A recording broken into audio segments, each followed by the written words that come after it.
Okay. All right. So if we come back, all right. So we have this gold that we have up here. So let's go ahead and start creating just kind of this general layout that we have. All right. And so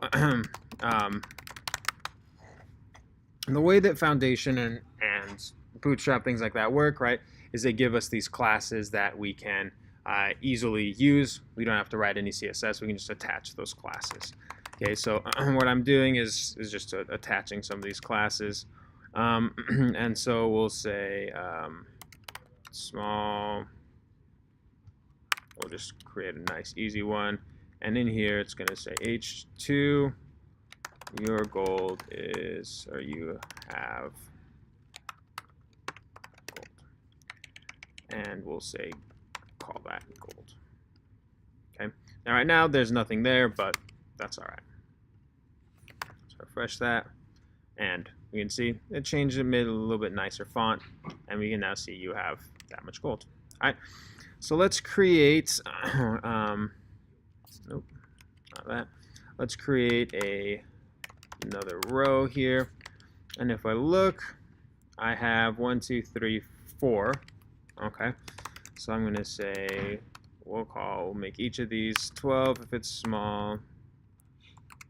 So small 12.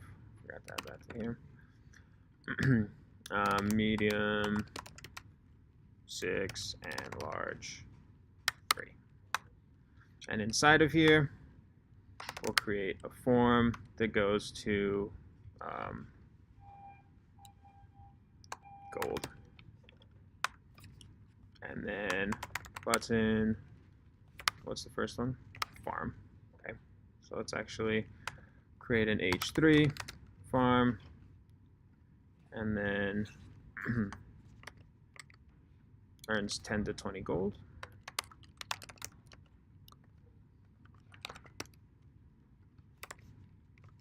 And we'll say find gold. Okay, so and I'm just going to repeat this 4 times. And let's take a look and see how we're looking. Perfect. Oops. Okay, so obviously right now they're all saying the exact same thing, which we don't want to have happen. So let's come back. Cave is 5 to 10. Cave earns 5 to 10. House is 2 to 5. 2 to 5. And then casino earns or loses 0 to 50. Okay. Now, the other thing that I'm going to do, so there you go, that now looks good, is I want to make these buttons look a little bit nicer. And luckily we can have, we have some stuff here that can make our buttons look really nice. So I'm just going to start adding in some of these classes. So let's go ahead and grab all these so we can add them at the same time. So I'm going to say button hollow. Let's see what that looks like. There we go. So it gives us a nice looking button right away. Okay, now the last thing that we need to do is I'm going to create one more of these. And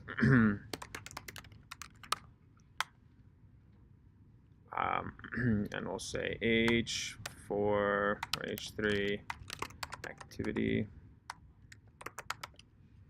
and then we'll create this div. And so this div is where I'm going to show all of the changes that have happened right there. Okay, so let's refresh that. All right, so we have a nice looking, pretty nice looking page right there. So let's go ahead and start adding in functionality. Okay, so when we start, gold should be equal to 0, right? And we want to be able to keep track of this through every one, right? So I'm going to go ahead and say if there's not a gold in session, then let's go ahead and create that gold variable, set it equal to 0, and then I'm going to pass in gold, and it's going to be equal to whatever session gold is. And then same thing with activities. All right, if there isn't any yet, activities, I'm just going to set it equal to an empty list and session of activities. All right, any questions what we've done here? All right, that just kind of creates those defaults by value. So now when I come in here, this should show me 0. And then I'm also going to create a for loop here and say for I in activities and for, and then we'll just create a p tag that holds each activity within there.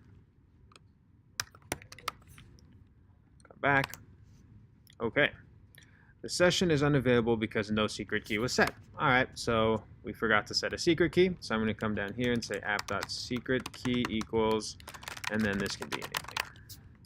It's a very secure secret key right there. Okay.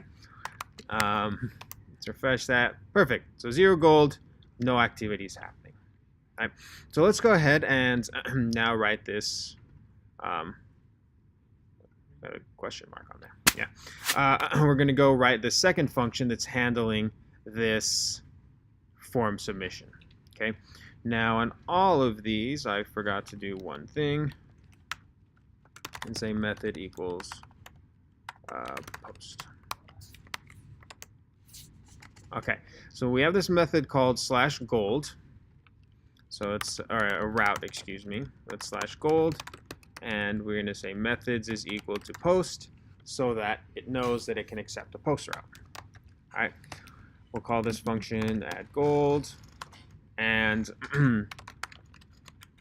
we'll just do something right here and just say it's working and redirect back to the home page. All right, so I like to do this just to check and make sure that we don't have any problems. If I click that, it's working. I can click another one. Still working. Good to know. All right. So now this is where we need to start getting a little creative, because all of these forms are being sent to the exact same route. Okay, so we need to have some sort of way of differentiating them. Now there's a lot of different ways to do this. I'm going to use hidden inputs. Okay, and let's make these buttons different colors. So if we look here, there's a few different colors. I think they're somewhere where it shows. There we go. Primary, secondary, success, alert, warning. Okay, so let's do primary, success, alert, and warning just to make this a little more colorful. So that one will just stay primary. I think it's primary by default. This one will make red. This one will say warning. This one will say success. And if we refresh our page, there you go. Now each button is a different color. So let's go ahead and add in those hidden inputs. So on farm, in this one, we'll say input hidden. And then we're going to name this, we'll call this building. And I'm going to give it a value of farm. All right. And that's still not spelled right. And now I'm just going to copy this, and I'm going to give each one of these the exact same line, and we're just going to change the value. Right? So this one will be a cave, this one will be a house, and that one will be a casino. So once again, let's come over here. Let's print request.form of building. And I'll come in here. Let's click, oh, bad request. Okay. That is not helpful whatsoever. Okay, there we go. That was weird. All right, so I've clicked on each one once, and there we go. Farm, cave, house, casino. All right, so that means they're all coming through correctly. And I honestly have no idea what happened with that bad request, so it may have been that it was still reloading when I sent the request. That would be my guess. Okay, so now let's get this running, and we're going to start creating some if statements. All right, so we'll say if request.form of building is equal to, what's the first one? Farm. All right, so now we need to get a random number between 0 and 10, right? So let's go ahead and Python get random int. Go. If we look, yeah, we can see there's a bunch of different ones, but we'll use this random.randint. Okay, so what I'm going to say is gold equals random.randint of 10 to 20. That's not 10, 20. All right, and then let's just print gold. So again, I like doing things in small increments and making sure that they work. And now, yeah, request. Turn our server back on. There we go. Find gold. Ooh. Okay, global name random is not defined. What do I need to do? Import random. Import random. All right, so it restarted. Let's try this again. Let's just go back to the home page. Okay, find gold. Look at our terminal. Gave us 13. Let's click it a few more times. All right, every number is between 10 and 20. That's exactly what we want. All right, so now that I have that, what I'm going to do is say session gold plus equals gold. Refresh this and find, and there we go. We're now able to start adding gold onto there. Okay, and basically we'll now just repeat this process a few times. Make that an elif. That is cave. Cave, and that one was what? 5 and 10. 5 and 10. This one is 2 and 5. And this one is negative 50 to 50. And house and casino. Okay, so 5. Play big.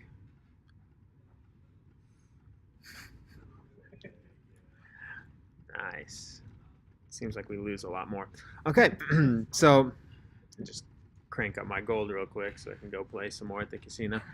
All right, hey, I won like 3 times in a row. Okay, so now that we have that set up, the last thing that we need to do is get our activity section going. Okay, so let's go ahead and I'm going to come down here, and I just want to I only want to write this once.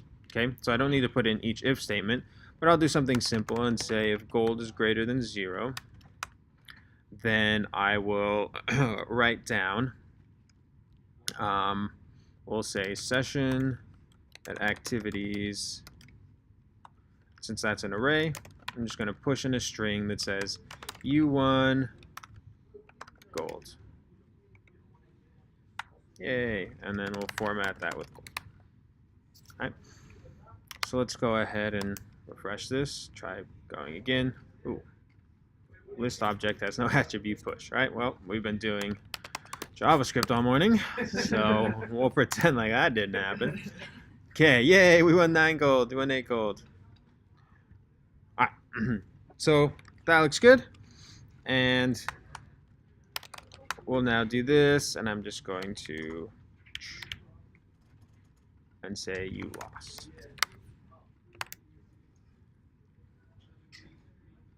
There we go.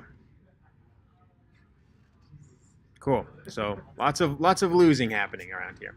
All right, now a few things. One is the newest one gets put at the bottom. Okay. Any ideas how we could fix that? Yeah, so the newest goes to the top.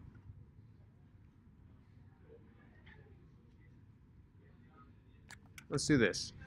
Python for loop from back.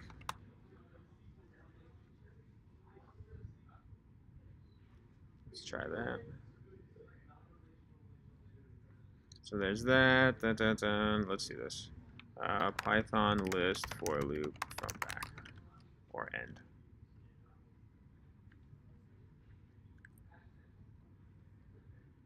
Okay, so it looks like there's a reversed. We could try that. Let's see if Jinja allows us to do that. Reversed activities.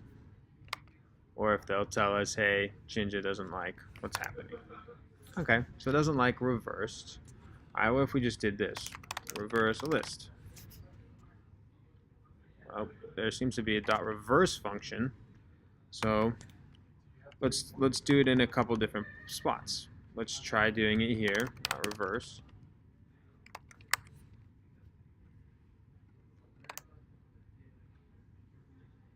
None type object is not iterable. Interesting. Okay. So let's come in here then and say session.activities.reversed.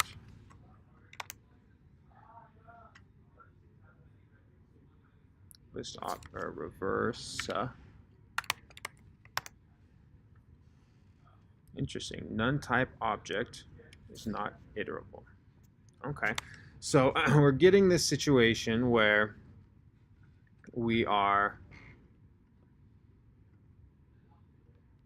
that doesn't allow us to do that. So let's go ahead and let's Google this. Jinja for loop reverse. Reverse filter.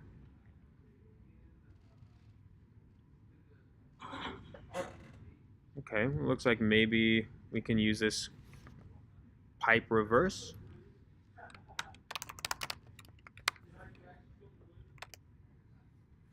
There we go. Now it's adding it to the top. Okay, so. Oh, this basically is just changing. So in most templating languages, we have these, well, in Jinja and in some other ones, you have these pipes. And so it will basically, it's like running a function on within your Jinja code. Okay, so we can do that in other languages as well. But basically, since it doesn't really make sense to put a dot reverse, we saw it through as errors. And so what they have is they have these different, what they're called, I mean, basically they're templating functions, and they use this pipe value in order to run those. Okay, so once again, just Googling things until we find something that worked. Okay, so now that works. Now we do have a little bit of a problem because we're supposed to, well, let's first fix the CSS thing, right? Because this just keeps going on forever. So let's come up here. We're going to cheat and add in a style tag. And we called this div show activity. Okay, so we'll say dot show activity. Height is going to be 500 pixels. And then we'll say overflow scroll. All right, and there we go. Now it allows us to scroll up and down, and we can do something, maybe we want to make that a little bit smaller. Let's do 300 pixels and border 2 pixels solid blue. There we go.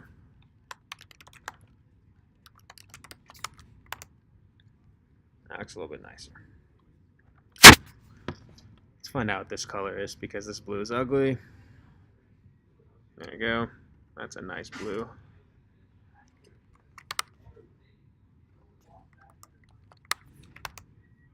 All right. Okay, so the last thing that we need to do is it looks like we have green and red on these error these messages. Okay.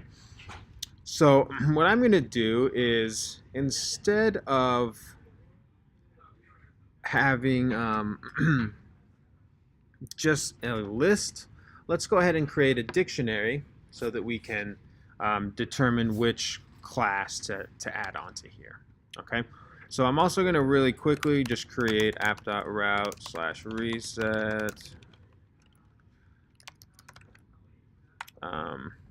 and we're just going to say session.clear, and that's just so that I can get us back to 0. Okay, so now what I'm going to do here is we're going to change this a little bit. We'll create a we're going to create a new dictionary, okay, and we'll say the message is going to be equal to that. Copy, paste, and then the type here is going to be equal to success. All right. And then what we'll do is just append in that new dictionary. Okay. Copy, paste, and this will be failure.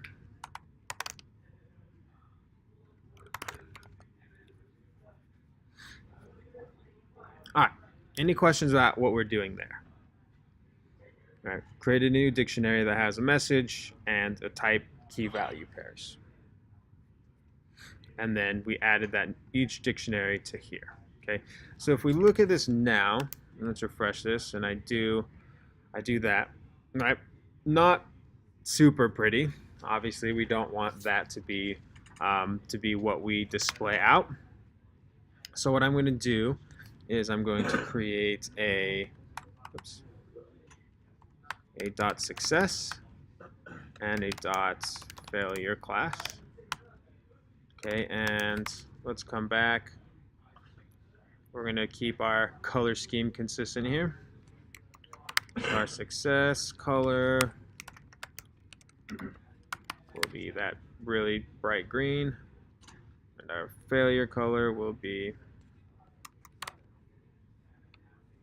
this red.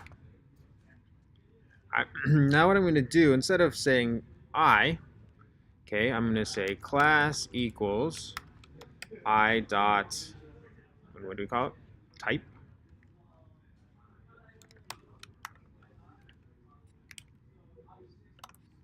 And then in here, we'll print out the message. There we go. So now we're using, nice. Okay, so we basically had this object, and we're using the different keys in order to determine what the class is that we'll attach. And when we use that, based off that class that we attached, it will now format that. Yep. Yeah, go ahead, Scott. What was that? Yeah, I believe we saw it go below 0. -11. That's when you really start gambling. When you've lost money. Yeah, go ahead.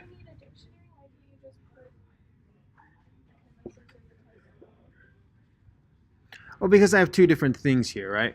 I want to, for each message, I want to show whether it was good or bad, and then I want to have that message as well. And if it's just a bunch of strings in there, I could write something that searches through the string, and based off of whether we see a won or a lost, we could change the class. But this just makes it a lot simpler. But can you just do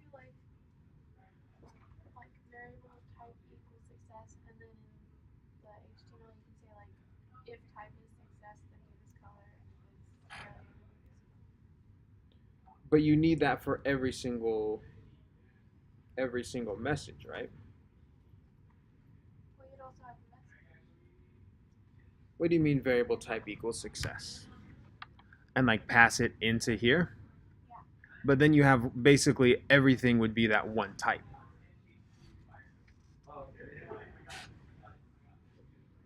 But you're going through the if statement.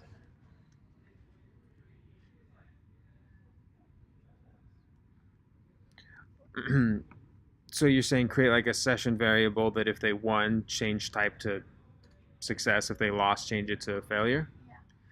Yeah. So the problem is that every single one of these then would be the same color no matter what, because we have a single variable that's controlling all of it.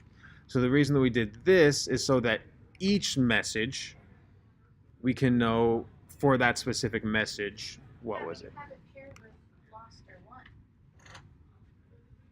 Like Hmm. you're setting it equal, like with the message. Yeah, but this is just a string. Yeah.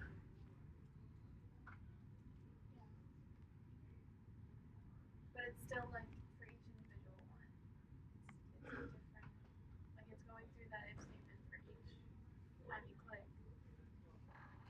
So then each time you get a message, you'll get a new like value for type. Well, each message has its own type,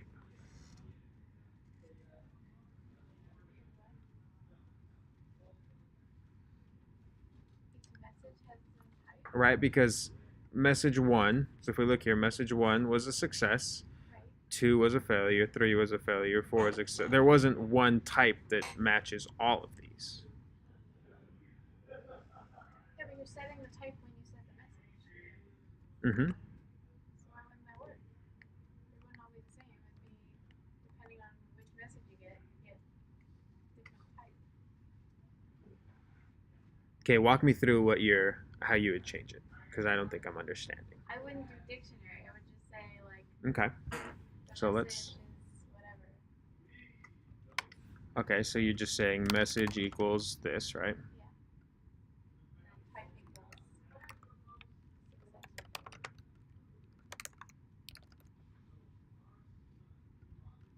Um, and then what? And then the same thing for the else. Okay.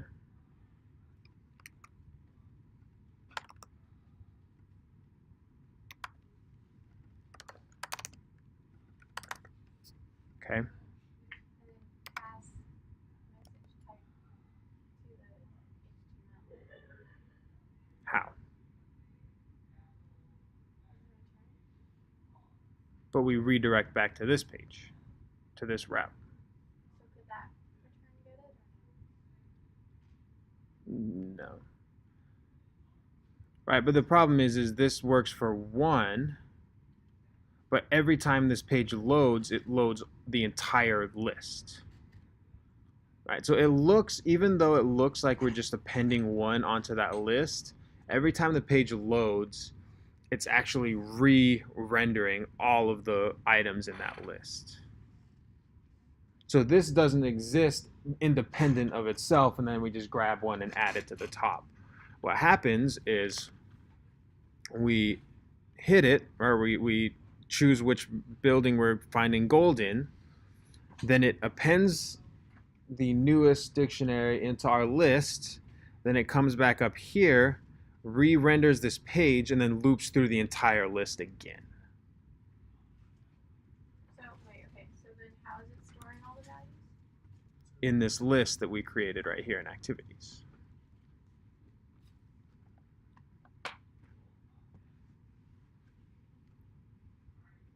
Go back down to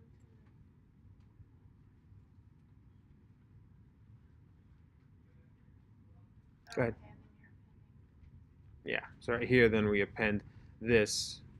So let's do this real quick. I'm gonna comment that out.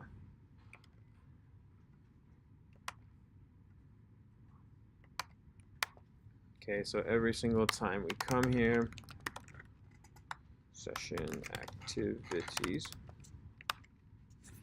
Okay, so if we refresh the page, right, you can see this is our entire list of activities. If I add another one, it now got longer, right? There's the newest one.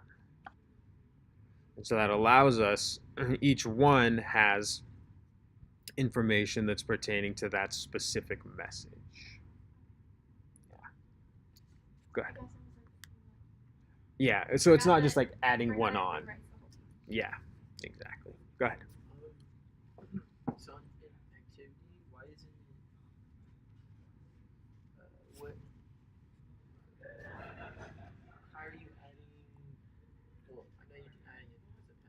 Why isn't it showing like to type success or type test?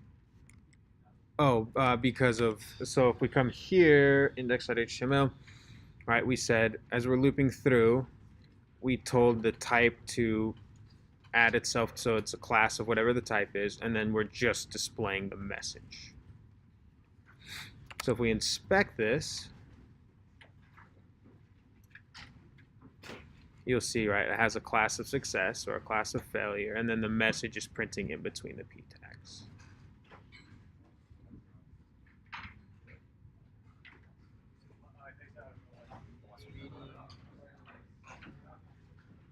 It's reading. Can you go back to Python?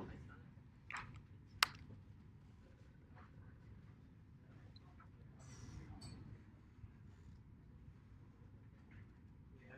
How does, so when you append the dictionary, it appends both message and type. Yeah, because in the session. yeah, so this entire dictionary gets appended. So that's what this is right here, right? So it's a list of dictionaries, right? List of all these dictionaries. And so I'm looping through this list and saying, give it a class of whatever the type was, and then take that message, right? So in this case, we had type failure, and then take the message and print that out in between the paragraph tag so that I actually see that. And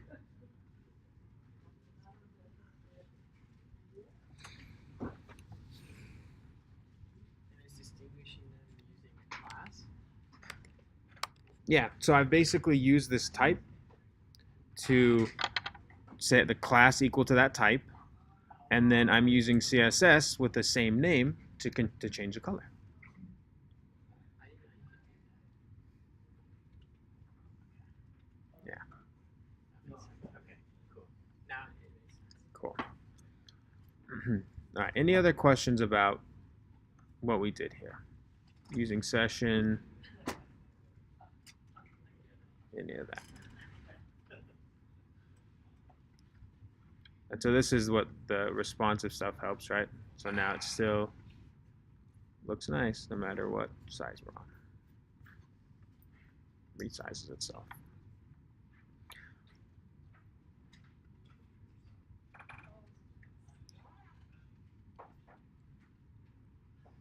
Do something. Card. Cool. All right, I will zip this up and post it on Mattermost so that anybody that wants to can take a look at the code. Sound good? All right, thanks guys.